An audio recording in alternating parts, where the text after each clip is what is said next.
okay, so how I would go about preparing that, if you want to hear my timeline, because the main thing with those researchers is just going to be to make it like idiot proof. Like if you have to teach them like the understanding of it, you're going to sit there in 6 months and they still don't do it. No, because like how long have you been doing like marketing now?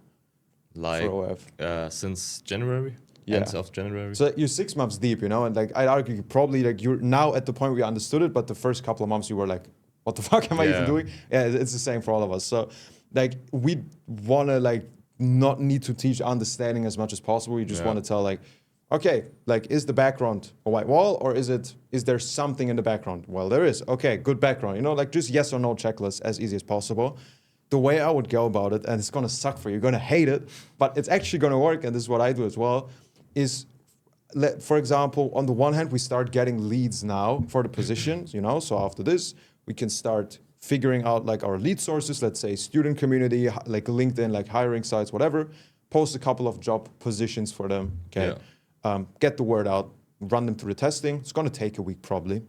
And in the meantime, every research session you do, you start recording and you can either do a Loom video or like a screen recording with like the microphone on so you can comment. And it's gonna take you double the time, I'd argue, or like 30% more.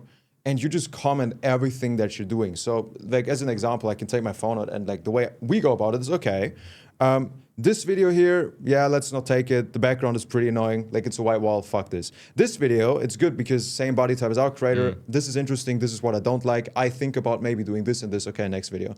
Okay, now I copy paste these videos. My plan is to do this and this and this with them. Basically like a live streamer, you know, like you're like Heisen out of research now, basically.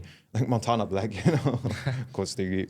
And from then on, the beautiful thing is, you could theoretically give that to the guy, but we can take it a step further. You guys work with AI a lot?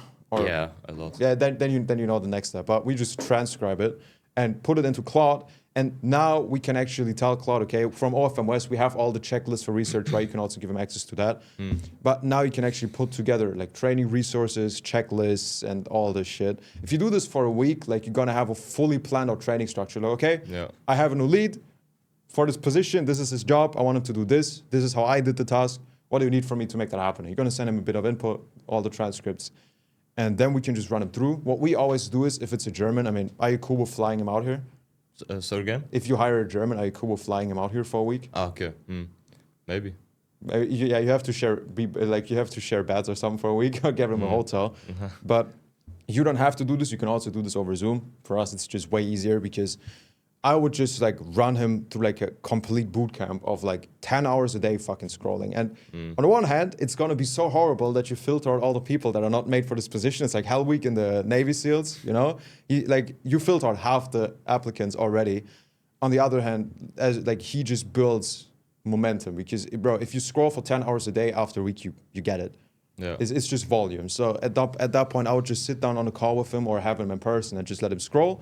First, he watches you scroll and you live comment. You're like, okay, do you think this is a good video? Okay, why or why not? Yeah, well, in the training material it said this. Yeah, but what do you think we can do with this? So just always asking questions and like, not this is like the main takeaway, not just telling him, oh yeah, you want to do this because, you know, in school, like I think like at least like one person at this table finished their school.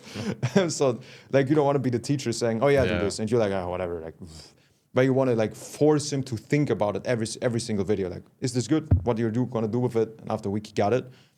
And then slowly get to him, scrolling, watch over it, and then just go into the daily feedback loop of him sending you the videos, you doing very deep feedback, not just thumbs up, but this is good, this is bad, try focusing on that. Yeah.